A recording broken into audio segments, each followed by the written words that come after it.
Welcome back. Are you still having trouble figuring out how to make stainless steel film rolls work? Well, I have a couple of reasons why that may be. The first thing is it may not be you. A couple of my stainless steel film holders, when you feel across these little dividers, this spiral here, it's not flat. You can feel it kind of go up and down, and or these two sides need to be perfectly parallel to each other. But if they get a little bent, like one side's closer than the other side, or if it's a bit wavy, that can actually cause the film to not want to go on here smoothly unless you are really good, or unless you can actually see what you're doing, which you can't do because the film has to be in complete darkness.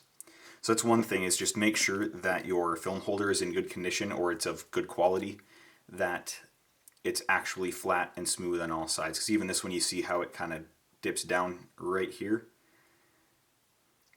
So that's something that can cause that problem. I think in my last video as well, this style, which doesn't have a clip, I said I didn't know how to use, which at the time I didn't, but I don't know why I couldn't figure it out. So this is how these ones work.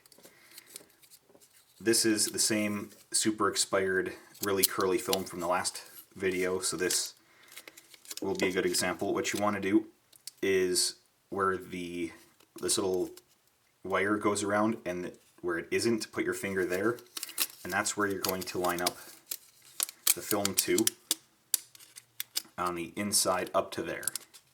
Then you pinch it with your thumb and you curl it around, and what you don't want to do is pull out very hard, because you're just going to pull it straight off the reel, and then it goes on nice and smooth. The good thing about this style is that because your film isn't being pinched tight on this side, it's more easy to get it aligned this way, and that will prevent it from binding up. Because with the clip style, if you don't get it on perfectly straight, by the time you get halfway through the roll, it's not going to want to stay straight. But again, the downside is if you pull too hard, you're just going to pull it straight out, and there's nothing holding it in there.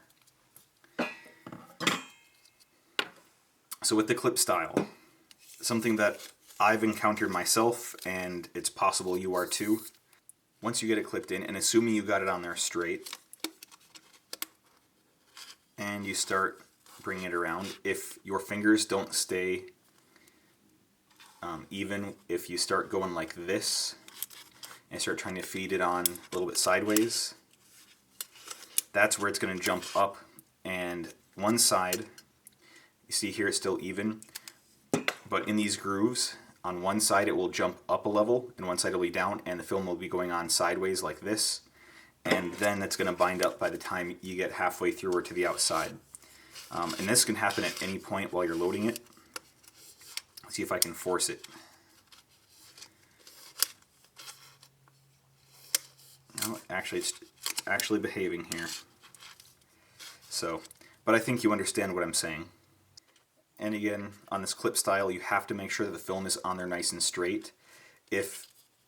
Even if it's straight, but you have it off to one side, like this, where there's a gap there and it's bunched up over here, that's not going to want to go on evenly. And even if you have it centered, but if the angle is a little bit off, so you can see it's pointing upwards a little bit, that's also not going to want to go on straight. So that right there just comes with practice, making sure your fingers stay even as you're bringing the film around. That takes a little bit of practice, but if the quality of your reel is not very good, or if the condition is bad because it's bent or it's warped, there's nothing you can do about that. You just need to get a different spool, or try and straighten it out yourself just by kind of forcing it. So I hope that's helpful, and until next time, see ya.